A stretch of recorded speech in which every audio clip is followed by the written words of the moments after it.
will not repeat the mistakes of previous administrations.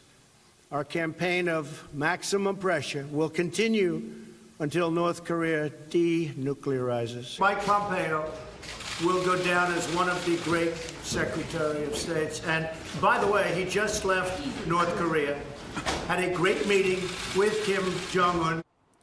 Stunning news confirmed by the president. He was quite pleased following Mike Pompeo's meeting with Kim Jong Un over Easter to lay out the groundwork ahead of next month's high-stakes summit and to see if North Korea was indeed sincere. Christian Witten has served as the Deputy Special Envoy for North Korean human rights, as if they do give human rights, in the Bush administration, and joins us now to weigh in. Christian, what changed to bring us to this point? What changed, something I saw firsthand at the Trump State Department, was a year of U.S.-led pressure, economic pressure, diplomatic pressure, and military pressure that convinced Kim that not only the U.S. but our allies were very serious about putting pressure on him, about taking away his support or his sources of foreign money, and that really is what brought him to the table, I think. So what do you think what would be the fundamentals to make this summit go forward? We say they have to denuclearize or we get up and leave. Do we put that on the table early? Do we work towards it? Is this an incremental thing?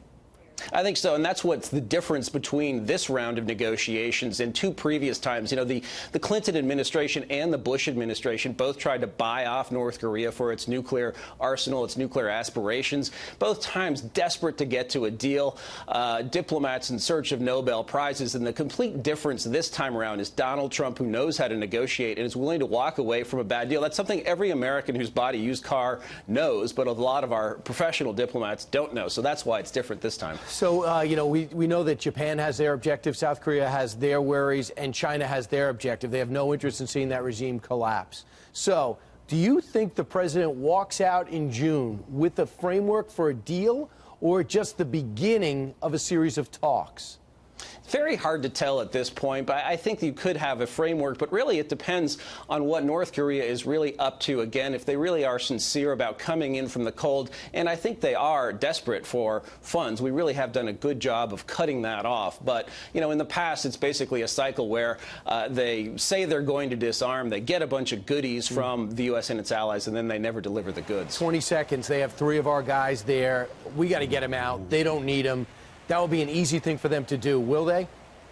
You know, yes, I think that's likely. It would help if we have a confirmed chief diplomat, if the Senate would do its job and confirm Mike Pompeo so he could start negotiating for these people. Unbelievable that it might not happen. They might have to go to the floor, and still that wouldn't be a layup by a guy that just got confirmed as CIA